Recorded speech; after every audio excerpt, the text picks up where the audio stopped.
सीजेपीचे संस्थापक अभिजित दिपकेंना अज्ञात तरुणानं लगावली कानशिला। जयपूरमध्ये काँग्रेस जनता पार्टीतर्फे शहीद स्मारकावर आंदोलन केलं जात असतानाची घटना।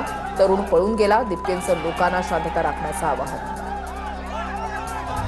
अभिजित दिपकेंवर हल्ला करणाऱ्यांना जमावाकडून चोप। जयपूरमध्ये आंदोलनस्थळी जमावाचा गोंधळ। पोलिसांकडून परिस्थिती नियंत्रणात आणण्याचा प्रयत्न। शारीरिक हल्ले हे भीती आणि भ्याडपणाचे लक्षण। शांततापूर्ण मार्गाने आमचा आवाज उठवणं सुरूच ठेवणार। हल्ल्यानंतर अभिजित दिपकेंची एक्सपोस्ट। मुंबईतून मराठी माणसाला नष्ट करण्याचे प्रयत्न सुरू। संजय राऊतांचा आरोप। भाजपने विमानतळांवर गुंडाच्या टोळ्या पोचल्या। एअर इंडियाचं कार्यालय देखील नवी मुंबईला नेलं। राऊतांचं वक्तव्य। नवी मुंबई पालिकेच्या निमंत्रण पत्रिकेमध्ये पालकमंत्री एकनाथ शिंदेंचं नाव नाही। नवी मुंबईत आरोग्य सेवा कामांचा लोकार्पण सोहळा। निमंत्रण पत्रिकेत गणेश नाईक, नरेश म्हस्के आणि श्रीकांत शिंदेंचा समावेश। नवी मुंबई महापालिकेच्या कार्यक्रमाची निमंत्रण पत्रिका पाहिली नाही, पण नवी मुंबईतील शिवसेनेचे नगरसेवक या प्रकाराला शिवसेना स्टाईलनं उत्तर देतील। निमंत्रण पत्रिकेमध्ये एकनाथ शिंदेंचं नाव नसल्याच्या मुद्द्यावर खासदार नरेश म्हस्केंची प्रतिक्रिया। नवी मुंबई पालिकेच्या निमंत्रण पत्रिकेमध्ये उपमुख्यमंत्री शिंदेंचं नाव नाही। शिंदेंचं नाव नसल्यानं कार्यक्रमस्थळी शिंदेंची शिवसेना आक्रमक।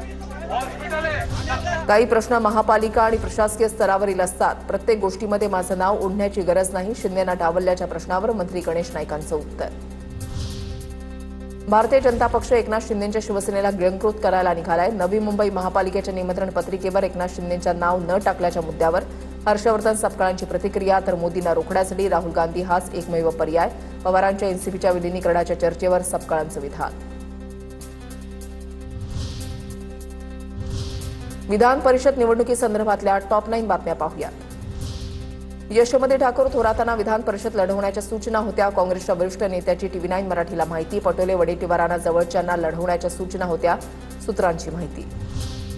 सातारा सांगली विधान परिषदेमध्ये महायुतीमध्ये वाद कायम। नगरपालिका आणि जिल्हा परिषद निवडणुकीच्या वेळेला भाजपने आम्हाला प्रतिसाद दिला नाही, त्यामुळे आताच्या परिस्थितीला सामोरं जा। मंत्री शंभूराज देसाईंचा भाजपला इशारा। साताऱ्यामध्ये भाजपचे नगरसेवक, जिल्हा परिषद सदस्य आणि पंचायत समिती सभापती सहलीला निघाले। सांगली सातारा विधान परिषद निवडणुकीच्या पार्श्वभूमीवर नगरसेवक सहलीवर, सर्व भाजपचे सदस्य अज्ञातस्थळी रवाना। सातारा सांगली विधान परिषदेच्या जागेवरून महायुतीमध्ये एकमत। मुख्यमंत्री फडणवीस, एकनाथ शिंदे आणि तटकरेंची चर्चा। स्थानिक नेत्यांना एकत्रित काम करण्याच्या सूचना देणार, सूत्रांची माहिती। नाशिक विधान परिषद निवडणुकीमध्ये भाजपची व्हीपची चाल। भाजपच्या मतदारांना शहराध्यक्ष सुनील केदारांकडून व्हीप जारी। व्हीप बजावल्यानंतर भाजप मतदारांची ठाण्यामध्ये सहल जाणार। शिंदेंच्या शिवसेनेनंतर भाजपची ही सहल रणनीती।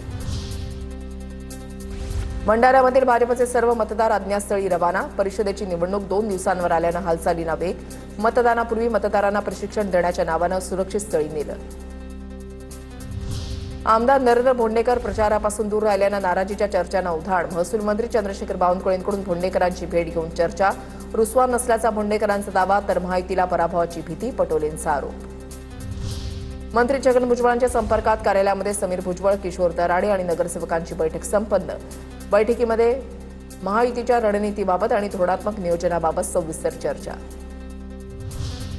नांदेड देगलूरच्या राष्ट्रवादीच्या नगरसेवकांची गोव्यामध्ये मौज मजा। बीचवर नाचतानाचे व्हिडिओ व्हायरल, त्यावरून सोशल मीडियावर टीका सुरू।